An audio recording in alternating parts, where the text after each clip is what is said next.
We're doing a rocker panel rust repair. This is going to be on a 2003 Cadillac Escalade EXT truck. And you may or may not have running boards on your vehicle. If you do, I recommend you remove them because there may be rust that you cannot see.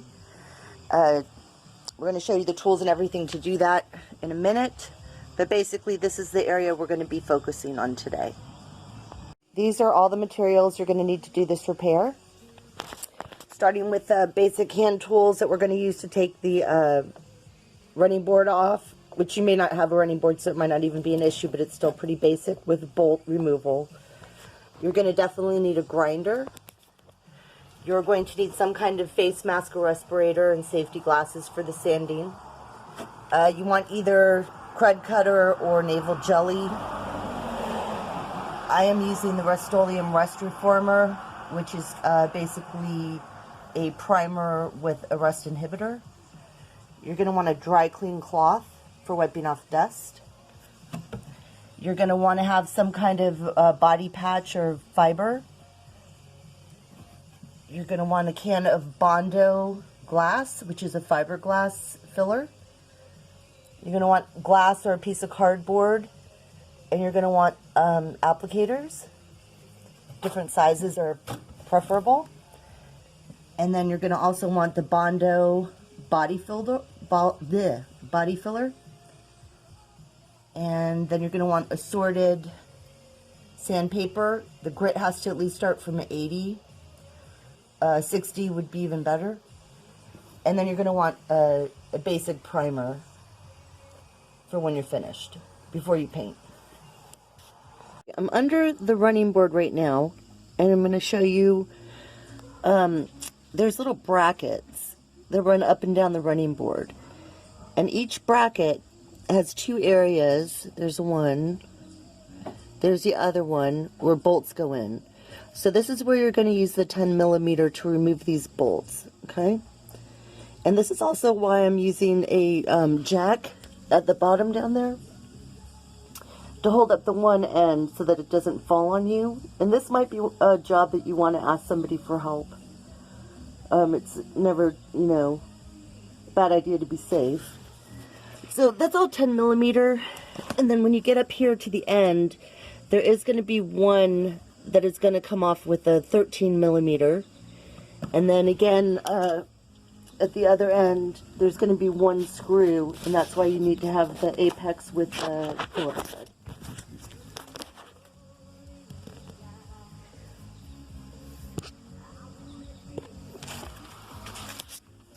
This plug right here, let's get a hold of it.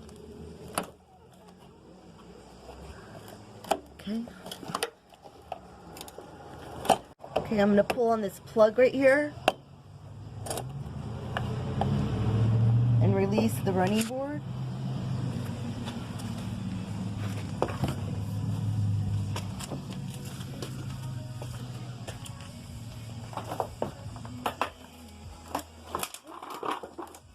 Okay, now that I have the running boards off, I'm really going to examine the vehicle and see what kind of rust damage we're looking at here. Okay, that appears to be surface rust, but it may be a little bit worse. I don't know. We'll have to get into that when we start sanding it.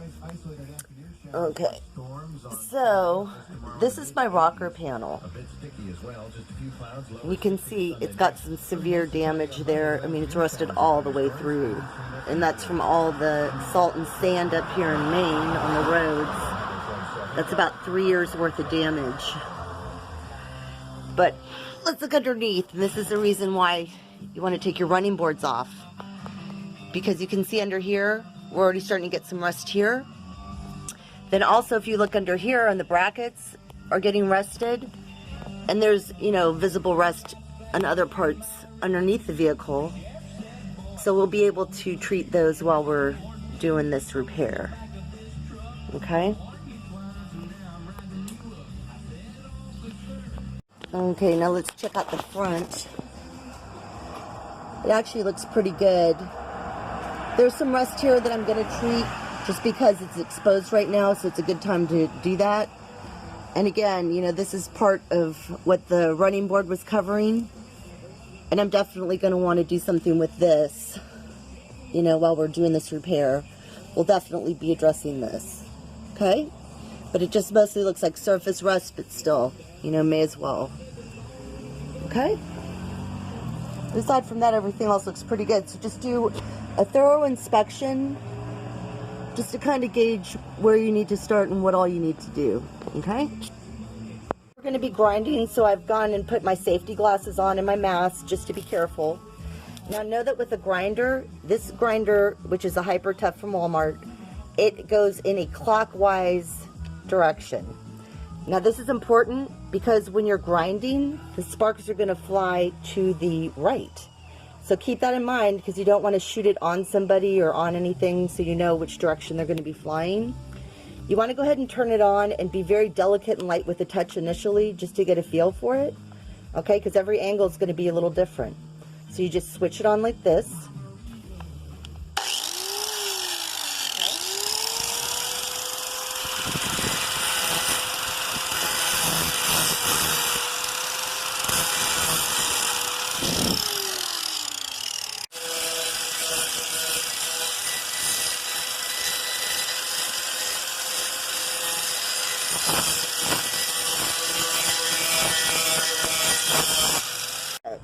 So this is the section I just did, and as you can see, we're down to the metal, okay?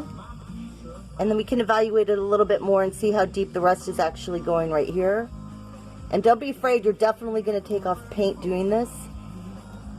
I mean, you don't want to make it worse than it has to be, but you definitely want to get the rust off, okay? You want all this loose rust out. Okay, so I might have to actually dig in right here and make a little hole, because that's pretty bad. Alright? The same spot we initially were working on. And you may end up, when you're doing this initial grinding, you might have to actually get like a screwdriver or some kind of implement to kind of poke around. Like this obviously is fine. This is the part that I'm worried about. As you can see, this is loose rust, which means, you know, there's structural damage here. So I'm just going to try and take some of the loose stuff off. I can't really poke past there. Okay. Section, and this is the part that is directly underneath the passenger side door. Just looking at it, I can see the paint's bubbled here. So we're going to have to actually go higher than I initially thought.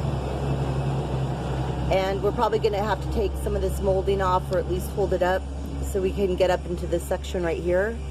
Okay? So let me start.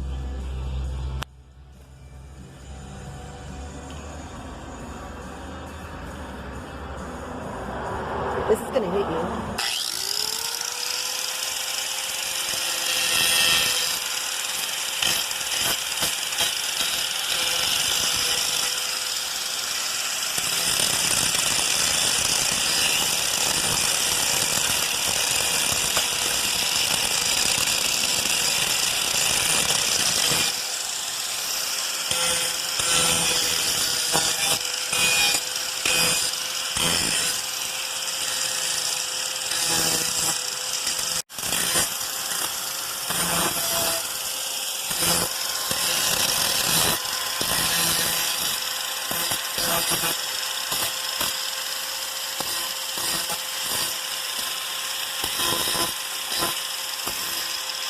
So now we've used the grinder and we've pretty much taken this down quite a bit. You can see the metal. We're down to metal. What I'm going to use now is a piece of 60 grit sandpaper. And then just by hand, I'm going to lightly go over it because it's a little bit more controlled.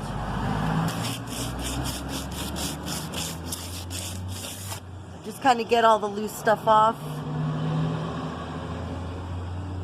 You don't need a grinder for everything, but just basically clean it up as best you can and make sure these pieces aren't loose. You know, this is really hard metal still, even though it's jagged. The metal's still good right here. All right, so there's no need to remove it, you know, too much, because you still need something there to hold your netting in place or your wire in place when you start doing the fiberglass filler. Okay? So just, don't go nuts boring it out. You just want to get, the rust off as much as you can. And remember, we're also going to be using a rust inhibitor and treating this. And we'll spray some on the inside as well. Okay? So before we do anything more to this section, I was looking on the inside, and you want to be very careful because this is super sharp. But I was noticing there's pieces of rust in here and dirt. And you can use a brush, a toothbrush, whatever you want, but like all of this came out of there. And you really want to remove as much of that as you can. Up underneath here, you do have a drain hole which could be clogged. Mine was. So you just kind of want to clean it out. And then if you push the dirt, it can either go through the drain hole, like you can see some of it coming out through there in the back, right here, or you can just brush it out through the front. Either way, but just try and get as much of it as you can out. And again, be very careful because this is super jagged and sharp and you could really hurt yourself. Okay? And remember, we're not professionals. I don't do this for a living. I'm not an auto body professional, but I'm trying to save some money doing it myself. So, use as much caution as you can. Read all the instructions on every power tool before you do anything, and ask for help if you need it. Or, if there's something you're not sure about, just maybe don't do it. Okay, and a little trick you may want to try is there is an exhaust vent on this grinder. So if you turn it on, I'll show you on this pile.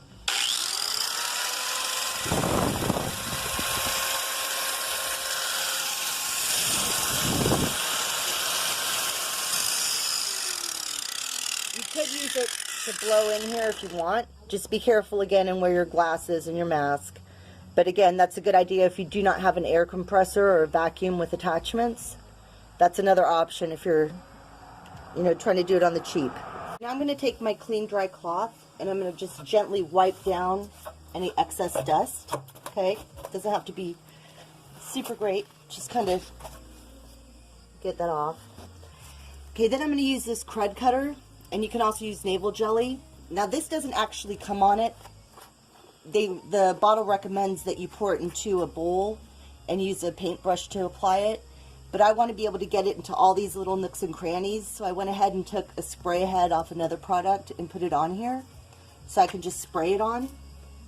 Now we're at the stage where we're going to go ahead and use the crud cutter. You can use navel jelly or any other product that you want.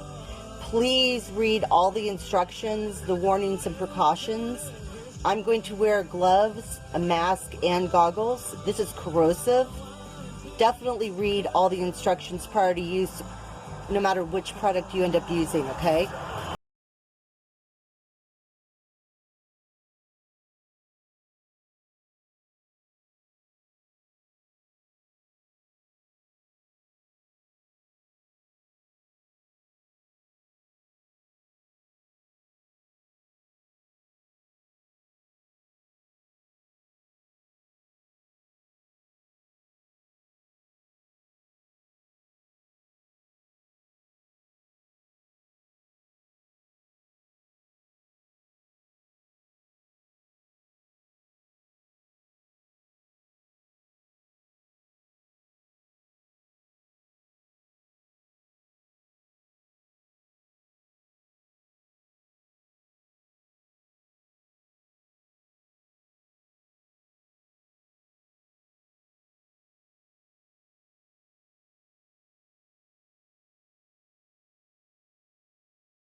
Okay, it's been 30 minutes since we applied the crud cutter.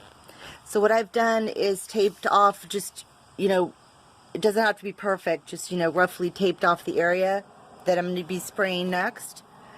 With this, it is called Rust-Oleum Rust Reformer, And basically what it is, it's got rust inhibitor and a primer mixed. So what I'm going to do is I'm going to spray it to all of these areas here, all the areas here, and I'm going to spray some of it back here that we treated, okay, just lightly. All right, here we go with the Rust-Oleum Rust Reformer. You want to do short strokes, maybe a little extra on these parts that were heavily rusted.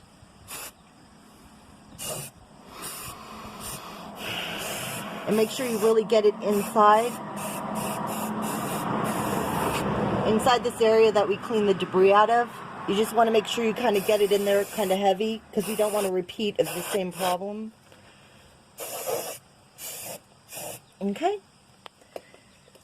And then I'm going to go ahead and spray some of this area down here as well. Okay. Now that I have applied the Rust-Oleum, it's been applied to every area, including the parts underneath the running board that we talked about earlier. So all of that has been painted. This takes about 20 minutes to set. So what I am going to do right now is take off all of this that I used to protect the interior. Okay. And I am going to take some sandpaper, and I'm going to start lightly sanding right here.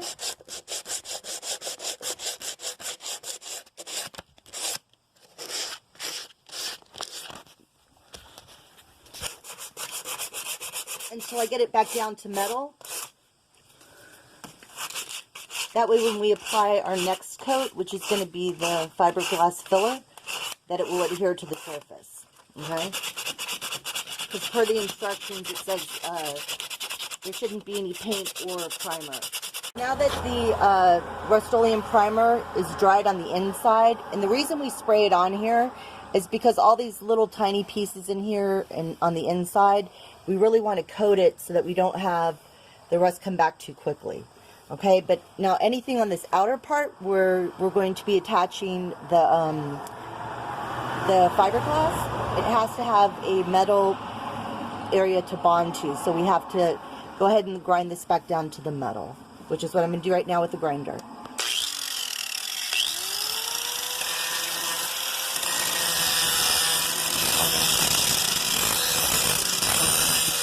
The surfaces are prepared to do the fiber fill.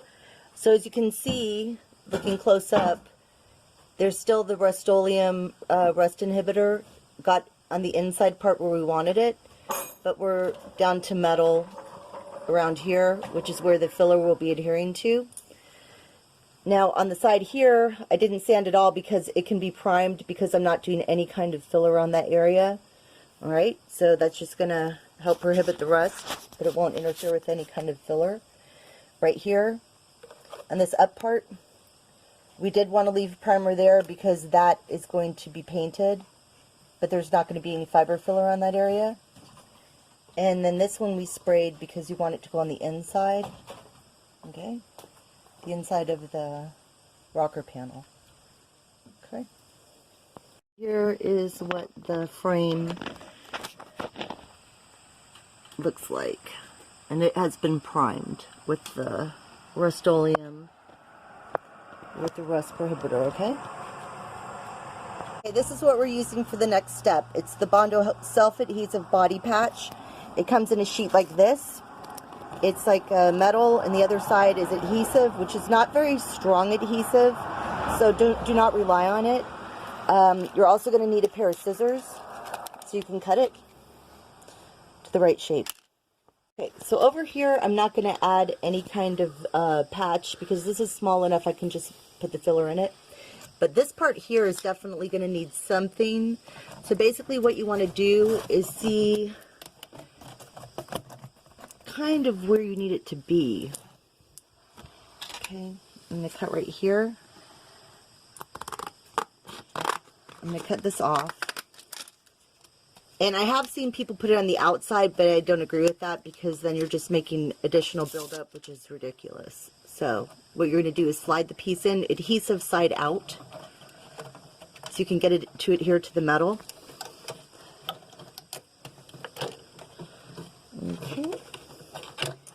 go like that, and then I have to get another tool. Okay, I went ahead and got just a piece of wire and bent it a little bit because it's going to help me guide this in. Okay. And it might take you a few minutes to do this, so don't freak out. There's no rush. Basically, you're just trying to bend it and without cutting yourself.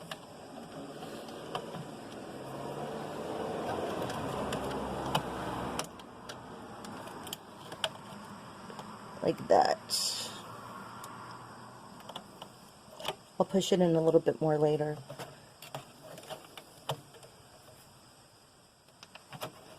Let me grab whatever you have around to get your can open. But this is going to be the fiberglass filler. And again, you want either a piece of glass or cardboard. I think cardboard's kind of annoying, but it is a lot easier to clean up. Just throw it away. So it's probably better to do less than what you think you need instead of using too much, because then you can't put it back in once you add the cream hardener. Okay? So it's about a golf ball size.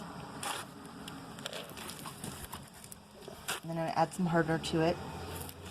About 1 inch to 1.25 inches. That's per the instructions. And again, whenever you use anything, read the instruction label. Read all the precaution and warnings. Okay? Use all the correct PPE. Regardless of what you see me do or not do. Okay? So you want to mix it till it turns brown. This is going to set really quick, 3 to 5 minutes, so you do not have a lot of time to play around with this, okay? So just make sure it's mixed well. And then we're going to go ahead and get started. Okay, I'm going to do this hole first. Okay, so now we're just going to blob this in. And then we're just going to let it set. And as you can see, I just kind of touched it in a few different places. This is going to be very messy right here. So don't be surprised if some of it drips down or you have to, you know, keep pushing it in. But basically, this is just to hold your backing in place. And then we'll come back over this in a little bit and we'll add more and more. Okay, it's dry. Good. All right. The first layer dried, so now I'm putting the additional coat on. And you can see how messy it can get. And just don't even worry about it because we're going to go ahead and sand it again once it's dry.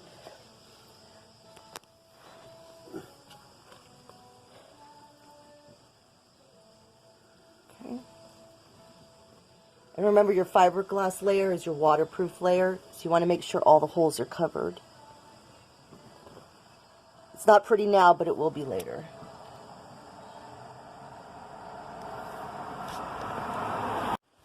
Okay, so now this is going to be the fiberglass layer that's dried. This area here I'm going to hand sand, but this one here I'm going to use this 60 grit disc and just slowly start getting this sanded down.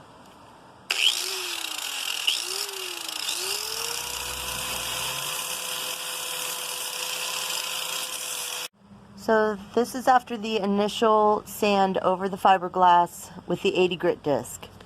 And there's some additional areas here that we're going to come back and readdress with the fiberglass before we go to the final coat of Bondo. Okay, so after the initial sanding, this is the second coat of the fiberglass, just over any areas that still were not fully covered, because remember the fiberglass is waterproof. So you want to make sure you have a good coat of it on there. This is where we're going to stop sanding and then go ahead and put the coats of the Bondo on. Okay? So we're done with the fiberglass at this point.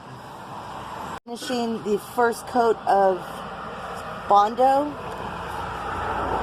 which is going over our fiberglass. Okay? This is the first coat of Bondo, and I'm going to lightly sand it down and see where we're at.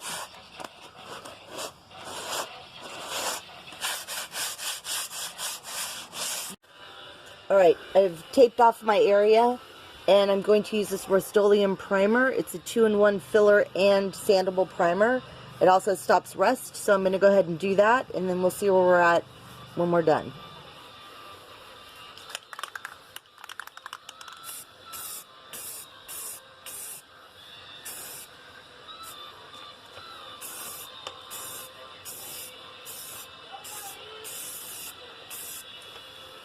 Stop.